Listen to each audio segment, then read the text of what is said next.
Hello student, welcome to the second session of matter in our surroundings। और matter के बारे में, इसकी प्रॉपर्टीज के बारे में अपने लास्ट वीडियो में हमने डिस्कस किया है कि इसकी कैरेक्टरिस्टिक प्रॉपर्टीज क्या है। इसकी कैरेक्टरिस्टिक प्रॉपर्टीज में कि मैटर क्या है, वो टाइनी पार्टिकल्स से मिलके बना है। ये टाइनी पार्टिकल्स क्या है, एटम्स हैं, मॉलिक्यूल्स हैं। इसके साथ साथ ही मैटर जो है, जो मॉलिक्यूल्स हैं उनके बीच में कुछ स्पेस है, वो क्या है, स्पेस इंटरमॉलिक्यूलर स्पेस है। और जो मॉलिक्यूल्स हैं वो आपस में एक दूसरे से किसी फोर्स के कारण जुड़े हुए भी हैं। तो ये फोर्स ऑफ अट्रैक्शन है उन मैटर्स के बीच में। और फोर्स ऑफ अट्रैक्शन और डिफरेंट सेम मैटर है अगर, तो उनमें फोर्स ऑफ अट्रैक्शन कुछ और है। डिफरेंट मैटर्स हैं, उनमें फोर्स ऑफ अट्रैक्शन कुछ और है। इसके साथ साथ यहाँ पर हम ये देख रहे हैं कि यहाँ अगर हम इस तरह से, हमारे दो ऐसे पार्टिकल्स हैं जो आपस में मिक्स हो रहे हैं, वो मिक्स होने के कारण उनमें कौन सी ऐसी प्रॉपर्टी है जिसके कारण वो मिक्स हो रहे हैं। ऐसी ही एक प्रॉपर्टी है हमारी डिफ्यूजन। ये डिफ्यूजन क्यों हो रहा है, किस कारण से हो रहा है, जैसे मैंने अभी आपको बताया कि मैटर की एक कैरेक्टरिस्टिक प्रॉपर्टी क्या है कि उनके बीच में स्पेस है, मॉलिक्यूल्स है, उनके बीच में इंटरमॉलिक्यूलर स्पेस है, उनके बीच में इंटरमॉलिक्यूलर फोर्स ऑफ अट्रैक्शन है। तो इन्हीं स्पेस और फोर्स के कारण, जो फोर्स है उनके कारण, वो फोर्स के कारण उनके मॉलिक्यूल्स क्या है, कॉन्टिन्यूअस मोशन में है। और उस कॉन्टिन्यूअस मोशन के कारण पार्टिकल्स जो है वो इंटरमिक्स होते हैं, यानी टू और मोर पार्टिकल्स जो है वो आपस में इंटरमिक्स होते हैं। और इंटरमिक्स होने की ये प्रोसेस कहलाती है डिफ्यूजन। यानी अगर हम इसको एक एग्जांपल के थ्रू समझना चाहें तो यहाँ देखिए मैंने ये एग्जांपल्स लिखे हुए हैं। जैसे एरोमा ऑफ इंसेंस स्टिक, इसको हम अपने डे टू डे लाइफ में देखते हैं कि हम डेली पूजा कर रहे हैं, प्रार्थना कर रहे हैं, और हम जिस कमरे में हैं उस कमरे के अलावा भी आप देख सकते हैं कि अगरबत्ती की खुशबू दूर तक जाती है। तो ये क्यों संभव है, ये इसलिए क्योंकि जो हवा के पार्टिकल्स हैं उनके साथ उस अगरबत्ती के भी पार्टिकल्स, उसकी खुशबू जो है वो कॉन्टिन्यूअस मोशन के कारण ट्रैवल करती है, और इस तरीके से वो खुशबू दूसरी जगहों पे भी फैल जाती है। ऑड्यूर ऑफ स्पाइसी कुक्ड फूड, यानी जो खाना बन रहा है, अगर हम किचन में नहीं भी जाते फिर भी कभी कभी हम दूर से ही अंदाज लगा लेते हैं कि आज किचन में क्या पक रहा है। Diffusion of potassium permanganate in water, potassium permanganate क्या है, लाल दवा जिसको हम लोग बोलते हैं, उसको पानी में अगर हम डिफ्यूजन बोलते हैं तो भी वो पूरी तरह से इंटरमिक्स हो जाती है। और कभी कभी आपने देखा होगा कि हम कहीं जा रहे होते हैं, अचानक हमें कोई बैड स्मेल आती है, तो वो बैड स्मेल भी क्या है, वो भी डिफ्यूजन का ही एक एग्जाम्पल है। तो ऐसा सिर्फ इसलिए पॉसिबल है क्योंकि जो मैटर है उसके पार्टिकल्स जो है वो कॉन्टिन्यूअस मोशन में है, और वो एयर के साथ मिक्स हो जाते हैं और एक जगह से दूसरी जगह ट्रांसमिट होते हैं। इसके कारण जो है हम अपनी लाइफ में डिफ्यूजन प्रोसेस को देखते हैं।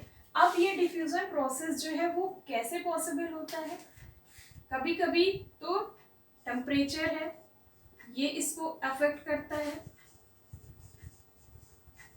और प्रेशर, ये दो ऐसी फैक्टर्स हैं जो इसको अफेक्ट करते हैं। डिफ्यूजन का मेन रीजन क्या है, टेम्परेचर अगर राइज कर रहा है, अगर आपका टेम्परेचर राइज किया तो आपका डिफ्यूजन भी राइज करेगा। ऐसा क्यों होगा ये अभी हम बता रहे हैं। जैसे मैटर है आपका और उसके पार्टिकल्स जब टेम्परेचर राइज होने के कारण फास्ट ट्रेवल करेंगे, उनके बीच में जो फोर्स है वो ज़्यादा तेज होगा, और उसके कारण वो हवा में, एयर में फास्ट ट्रेवल करेंगे, और जिसके कारण उनके बीच में इंटरमॉलिक्यूलर स्पेस बढ़ता जाएगा। और जैसा कि आपको पता है कि गैसेस फॉर्म में इंटरमॉलिक्यूलर स्पेस सबसे ज़्यादा होता है, इसलिए उनमें फास्ट ट्रेवलिंग होगी। लेकिन जैसे जैसे आप प्रेशर इसका बढ़ाएंगे तो प्रेशर बढ़ाने पर क्या होगा, इसके मॉलिक्यूल्स पास आ जाएंगे, उनके बीच में इंटरमॉलिक्यूलर स्पेस कम हो जाएगा, और इसके कारण जो है उनमें डिफ्यूजन का जो रेट है वो डाउन हो जाएगा। यानी ये इनरिवर्सिबल हो जाएगा। यहाँ पे टेम्परेचर राइज करने पर डिफ्यूजन भी इंक्रीज करेगा, बट अगर हम प्रेशर इंक्रीज कर रहे हैं तो डिफ्यूजन क्या होगा, डिक्रीज हो जाएगा। तो ये दोनों रीजन इसका यही है कि टेम्परेचर बढ़ाने पर जो मॉलिक्यूल्स हैं उनके बीच में स्पेस बढ़ेगा और वो मॉलिक्यूल्स फास्ट ट्रेवल कर सकेंगे, लेकिन प्रेशर बढ़ने पे वो मॉलिक्यूल्स पास आ जाएंगे और उनमें डिफ्यूजन की प्रोसेस स्लो हो जाएगी।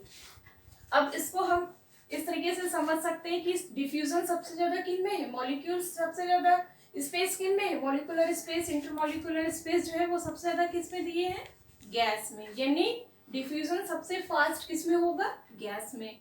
देन इंटरमॉलिक्यूलर स्पेस गैस के कंपैरेटिवली बट सॉलिड के कंपैरेटिवली। नेक्स्ट हमारा है लिक्विड, यानी गैस के कंपैरेटिवली लिक्विड का जो इंटरमॉलिक्यूलर स्पेस है वो थोड़ा कम है, बट सॉलिड के कंपैरेटिवली ये स्पेस ज्यादा है। और सॉलिड्स में तो बिल्कुल ही नेग्लिजिबल है और इनके जो पार्टिकल्स हैं वो अपने ही पोजीशन पे वाइब्रेट करते रहते हैं। तो इस तरीके से ये जो स्टेट्स हैं मैटर की, इनमें डिफ्यूजन इस तरीके से होगा। अब अगर हम गैस और गैस का ले लेते हैं तो जो लाइटर गैसेस है हमारी, इनका रेट ऑफ डिफ्यूजन फास्ट होगा किसके कंपैरेटिवली, हैवियर गैसेस के। इसी तरीके से लिक्विड है, लिक्विड टू लिक्विड भी डिपेंड करेगा। जैसे आप हनी ले लीजिए और वाटर ले लीजिए, तो हनी का जो है वो रेट ऑफ डिफ्यूजन पानी में कम होगा, बट आप अगर इंक पानी में डालते हैं तो अगर हनी है आपने लिया तो इसका रेट ऑफ डिफ्यूजन क्या होगा, कम होगा इन कंपैरिजन टू इंक। अगर आप पानी में इंक डालते हैं तो वो जल्दी घुल जाएगी, लेकिन आपका हनी क्या होगा, वो की धीरे डिफ्यूज होगा। क्यों, क्योंकि हनी के जो पार्टिकल्स हैं वो फोर्स ऑफ अट्रैक्शन उनमें ज्यादा है, वो टाइटली पैक्ड है इन कंपैरिजन टू इंक, इसलिए इनमें रेट ऑफ डिफ्यूजन इसके कंपैरेटिवली कम होगा। और सॉलिड्स का डिफरेंट लिक्विड्स में अलग अलग होगा। अगर वो लिक्विड ऑयल है तो ऑयल के भी पार्टिकल्स जो है वो ज्यादा टाइटली पैक्ड है इन कंपैरिजन टू वाटर, या अदर कोई हम ऐसा लिक्विड लेते हैं तो वो डिपेंड करेगा कि वो लिक्विड कैसा है और उस पे सॉलिड का क्या डिफ्यूजन रेट है। तो इस तरीके से हमने देखा कि डिफ्यूजन क्या है, intermixing of particles of two और मोर डिफरेंट सब्सटेंसेस। और इसको हम अपनी डे टू डे लाइफ में भी देखते हैं। एग्जांपल्स मैंने यहाँ आपको दिए हुए हैं और ये है इनका rate of diffusion in different state of matter.